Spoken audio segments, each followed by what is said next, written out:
by Shankar Singh.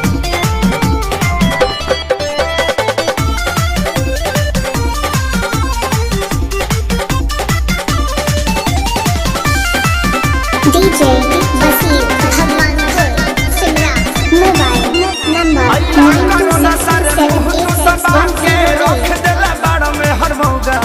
92686108। अरे गाना गोइबो के कामो करबो अरे यही ना करो ना सारे मुंह तू दबा के रख देला बाड़ा में हर मौका बना के सटा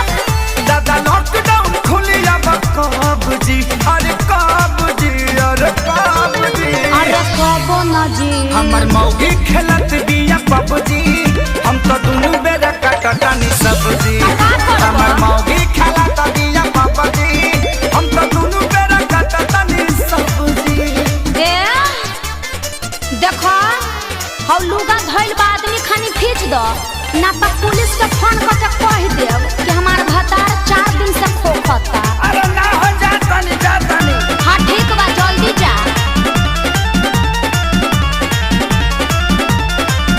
घरवा में DJ Basir Bhagwanpur Simra Mobile number 92686108। अरे घर में मत छोड़ो प्रदूषण हो जाई। घरवा में सूती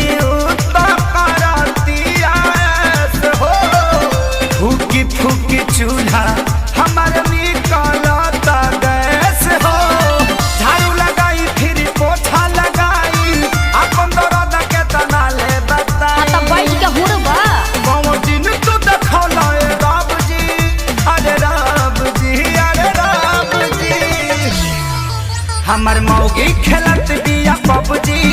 हम तो दुनु बेरा काटतानी सब्जी हमर मौगी खेलत बिया पबजी हम तो दुनु बेरा काटतानी सब्जी आ सुनो आलू DJ Basir Bhagwanpur Simra Mobile number 9262786108।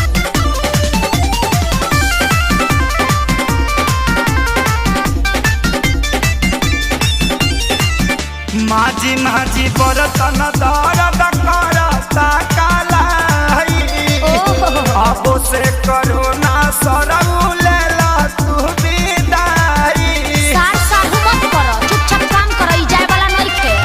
माझी माझी बरतन दर्द करता कालाई अच्छा अब से करो ना सरऊ लेला तू विदाई रहे खेसारी के हीरो में बड़ा नाम हो सोनू सुधा को साथ भइले गुलाम DJ हो Basir सफेरो घर में बैठ के भटकती अरे दाब जी अल्ले मेला बच्चा हमर मौगी खेलत बिया पबजी हम तो दुनु बेरा काटतानी सब्जी हमर मौगी